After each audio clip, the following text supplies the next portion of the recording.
Chapter number 13 है आपका factorisation. इसमें जो बेसिक है पहले थोड़ा वो समझा दूं। और फैक्टर्स ऑफ नेचुरल नंबर्स, कोई भी नेचुरल नंबर अगर आप लोगे उसके फैक्टर्स बनाओगे कैसे।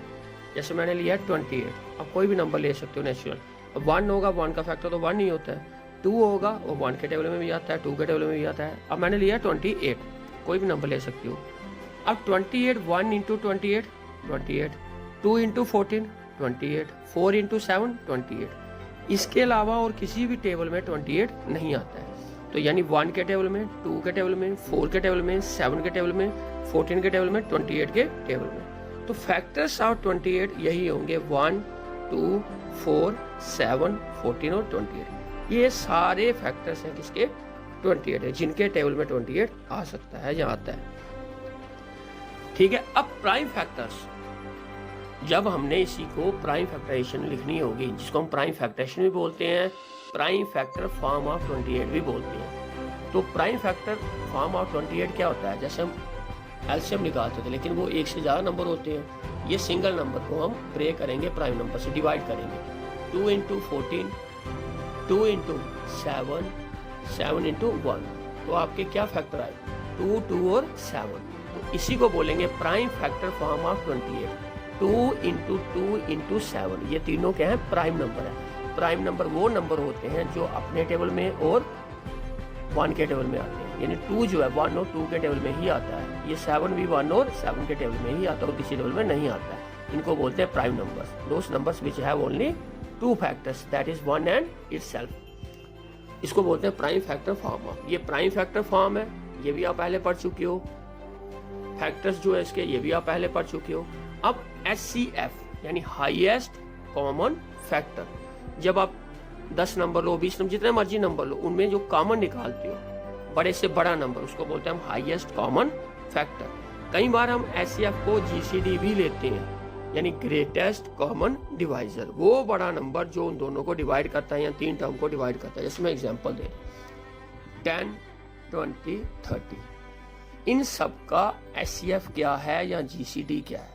HCF हुआ हाईएस्ट कॉमन फैक्टर। अब देखो ये 2 के टेबल में आते हैं, ठीक है, 5 के टेबल में आते हैं और 10 के टेबल में भी आते हैं। इसके अलावा और किसी टेबल में नहीं आते हैं। 1 के टेबल में तो आते ही आते हैं सारे नंबर। तो 2 के, 5 के और 10 के टेबल में ये तीनों नंबर आ रहे हैं। तो सबसे बड़ा नंबर क्या है, 10। तो 10 ही हमारा इसका HCF भी होगा या GCD बोलेंगे। HCF 10, 20, 30 का 10 होगा या GCD क्या होगा, ग्रेटेस्ट कॉमन डिवाइजर, जो तीनों को डिवाइड करेगा वो क्या होगा, 10। अब फैक्टर बनाने का तरीका आप ले रहे हैं हम अलजेब्रिक एक्सप्रेशन में। ठीक है, जैसे मैंने लिया 5xy, सिंपल सा 5 इंटू एक्स इंटू वाई।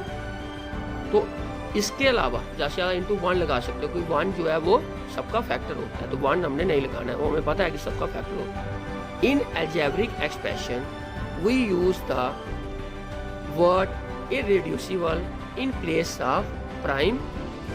तो प्राइम फैक्टर, वहां पे प्राइम फैक्टर लिखते थे या प्राइम लिखते थे, वर्ड यूज करते थे। यहाँ पे अलजेब्रिक एक्सप्रेशन हमने किसका वर्ड का यूज करना है, इररेड्यूसिबल। किसकी जगह पे, प्राइम की जगह। तो 5xy की जो फैक्टराइजेशन होगी 5 इंटू एक्स इंटू वाई। ठीक है, तो we say that 5 into x into y is the irreducible form of 5xy। वहां पे हम प्राइम यूज करते थे, यहाँ पे प्राइम नहीं आएगा, क्या आएगा, इररेड्यूसिबल फॉर्म, जिस एक्सप्रेशन की हम फैक्टराइजेशन करेंगे उसकी। तो 5 इंटू एक्स वाई, 5xy को 5 इंटू एक्स वाई हम नहीं ले सकते, पूरा ब्रेक करके 5 into x into why he आएगा। 5x इंटू वाई भी हम 5xy को नहीं ले सकते। तो 5xy को हमने लिखना होगा तो हम 5 into x into why he लिखेंगे। इस बात का आपने ध्यान रखना है, जितने फैक्टर बन सकते होंगे वो सारे बनाने हैं। 5 इंटू एक्स वाई नहीं लिखना, 5 इंटू एक्स इंटू वाई। ये क्या होगी, 5xy की इररेड्यूसिबल फॉर्म होगी। एक्सरसाइज 13.1 का क्वेश्चन नंबर 1 है, find the common factors of the given terms. काफ़ी पार्ट्स हैं इसमें। तो फर्स्ट पार्ट है 12x और 36। हमने इसमें कॉमन फैक्टर्स बताने हैं। हमने क्या करना है, 12x के पहले फैक्टर्स बनाने हैं। 12, 2 इंटू 2 इंटू 3 और x का x, क्योंकि x आगे ब्रेक नहीं हो सकता, x स्क्वायर या x क्यूब नहीं है। तो 12 के फैक्टर क्या हुए 2 इंटू 2 इंटू 3 और x का x इंटू एक्स। अब 36 2 इंटू 2 इंटू 3 इंटू 3 यानी 36। ये होते हैं प्राइम फैक्टर्स। प्राइम नंबर के हम प्राइम फैक्टर्स ही लिखते हैं। वेरिएबल अगर x क्यूब होगा तो x को 3 बार लिखेंगे, स्क्वायर होगा तो 2 बार लिखेंगे। अब कॉमन फैक्टर्स देखो 2 इसमें भी है, इसमें भी है, ये 2 इसमें भी है, इसमें भी है, 3 इसमें भी है और इसमें भी है, ठीक है, यानी 2 2 3 दोनों में है। तो common factors of 12x and 36 क्या होगा 2 इंटू 2 इंटू 3 यानी मल्टीप्लाई करके क्या आ गया 12। तो 12 जो है इन दोनों का क्या है कॉमन फैक्टर। 12 ही ऐसा नंबर है जो इन दोनों के टेबल में आता है, सबसे बड़ा नंबर है। 12 के टेबल में 12x भी आता है और 12 के टेबल में 36 भी आता है। अब थर्ड पार्ट किया मैंने सॉल्व 14pq और 28p² q²। पहले 14pq के फैक्टर्स बनाए मैंने। 14 यानी 2 इंटू 7, p का p, q का q, 2 into 7 into p into q और 28p² q²। 28 के फैक्टर होते हैं 2 इंटू 2 इंटू 7। अब p² p into p, q² q into q। तो 2 into 7 into p into q आ गया 14pq के factors. 2 into 2 into 7 into p into q into q आ गया 28p² q² के फैक्टर। अब इन दोनों में कॉमन फैक्टर्स बताने हैं। 2 दोनों में कॉमन है, 7 भी दोनों में कॉमन है, p भी दोनों में कॉमन है। अब q भी दोनों में कॉमन है, यानी 14pq दोनों में पूरे का पूरा कॉमन आ रहा है। 2 भी, 7 भी, p भी, q भी। तो common factors of 14pq and 28p² q² equal to 2 into 7 into p into q। तो 2 7 जा 14, p और q सिंगल सिंगल, तो 14pq आ जाएगा इन दोनों का कॉमन फैक्टर्स। अब नेक्स्ट 6th पार्ट है 16x³ माइनस 4x² 32x। ये 3 टर्म्स अलग अलग दी हुई हैं।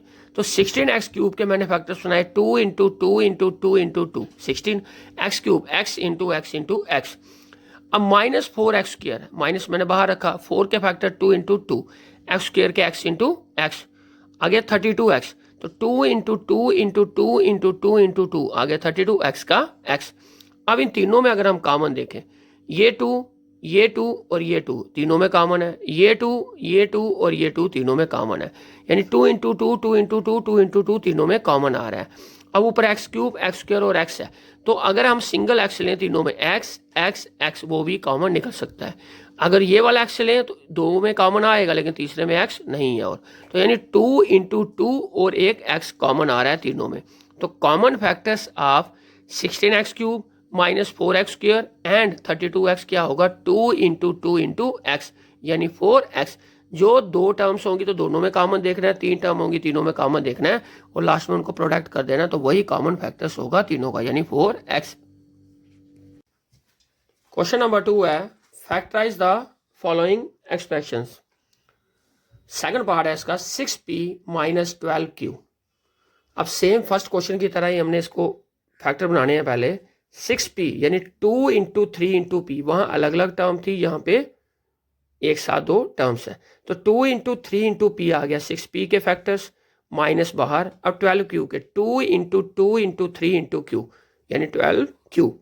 अब इन दोनों में अगर हम कॉमन देखें तो 2 इंटू 3 इधर भी है, 2 इंटू 3 इधर भी है, तो 2 इंटू 3 हमने बाहर निकाल लिया। वहाँ पे हम कॉमन फैक्टर क्या लिखते थे 2 इंटू 3 यानी 6, तो इधर हमने कॉमन निकालना है, वही कॉमन जो होगा 2 इंटू 3 आ गया कॉमन, इधर बच गया p, इधर बच गया माइनस और एक बचा 2 और एक q। तो 2 इंटू 3 6 आ गया बाहर, इधर बच गया p, 2 इंटू q क्या होता है 2q, तो यहाँ पे आया 6 इंटू p माइनस 2q। अब फोर्थ पार्ट है minus 16z plus 20zq। Same ऐसे ही आपने कॉमन निकाल के जो बचेगा वो अंदर लिखना है, वही होगी आपकी फैक्टराइजेशन। अब माइनस बाहर लिखा, 16 के फैक्टर क्या होते हैं 2 इंटू 2 इंटू 2 इंटू 2, z का z, ये प्लस का प्लस, 20 2 इंटू 2 इंटू 5 20 आ गया z³ यानी z into z into z, तो बन गया 20z³। अब इन दोनों में अगर हम कॉमन देखें 2 इंटू 2 इधर भी है, 2 इंटू 2 इधर भी है, इधर हमारा साथ में क्या कॉमन आ रहा है z दोनों में, तो 2 इंटू 2 इंटू z आ गया कॉमन। इधर बाहर था माइनस, वो माइनस लिखा, एक 2 और एक 2, ये दोनों 2 बच गए, बीच में साइन किसका है प्लस का। इधर बचा एक 5, एक z, 5 into z into z, तो 4z आ गया हमारा कॉमन मल्टीप्लाई करके, ये -2 इंटू 2 हो गया -4, प्लस का प्लस, 5 का 5, z इंटू जेड क्या बना z स्क्वायर, यानी इसका जो फैक्टराइज होके क्या है 4z into -4 plus 5z square. अब 7th पार्ट है 10a square minus 15b square plus 20c square. अब 10a स्क्वायर के मैंने फैक्टर बनाए 2 into 5 into a minus 15b square के फैक्टर आए माइनस बाहर 3 इंटू 5 इंटू बी 20 के फैक्टर आए 2 इंटू 2 इंटू 5 और c स्क्वायर c इंटू सी। अब इन तीनों में अगर हम कॉमन देखें तो सिर्फ 5 ही तीनों में है, यहाँ भी 5 है, यहाँ भी 5 है, यहाँ भी 5 है, तो तीनों में 5 जो है वो आ गया कॉमन। अब 5 जो कॉमन था वो हमने निकाल लिया कॉमन, ठीक है, 5 जो सेम था वो हमने निकाला कॉमन, 5 आ गया कॉमन। इधर बच गया 2 इंटू ए माइनस का साइन, इधर बच गया 3 इंटू बी इधर 5 कॉमन है तो बच गया 2 इंटू सी। 5 बाहर है तो इधर बन गया twice a square minus 3b square plus 4c square. तो यही है इसका फैक्टराइज। अब 8th पार्ट है -4a square plus 4ab minus 4ca, minus बाहर 4 के फैक्टर हुए 2 इंटू ए स्क्वायर के a इंटू ए प्लस 4 के 2 इंटू a इंटू बी यानी 4ab। अब -4ca के माइनस ब्रैकेट में 2 इंटू c इंटू ए। अब इन तीनों में अगर हम कॉमन देखें तो 2 इंटू 2 यहाँ भी है, 2 इंटू 2 यहाँ भी है, साथ में a स्क्वायर ए बी और c है तो a स्क्वायर का a कॉमन, इधर भी a है, a स्क्वायर में आता है a इंटू ए बी का आता है a इंटू बी, सी ए का आता है c इंटू ए, तो यानी a इधर भी है और इधर भी है, तो कॉमन क्या आया 2 इंटू ए। इधर बच गया आपका सिर्फ माइनस और साथ में a, इधर बच गया प्लस और b, इधर बच गया माइनस और c, यानी फैक्टराइज होके क्या आया 2 इंटू ए 4a ब्रैकेट में -a plus b minus c। तो जब भी किसी एक्सप्रेशन को फैक्टराइज करना होगा इसी तरीके से आपने क्या करना है, कॉमन निकालना है, जो अंदर टर्म बच जाएगी वो आपने लिख देनी है। तो 4a into -a minus 4a square आएगा, 4a इंटू b 4ab आएगा, 4a into -c minus 4ca आएगा। इस तरह से आप चेक भी कर सकते हैं। तो जो कॉमन आएगा वो बाहर लिखना है, जो बच जाएंगे वो ब्रैकेट के अंदर।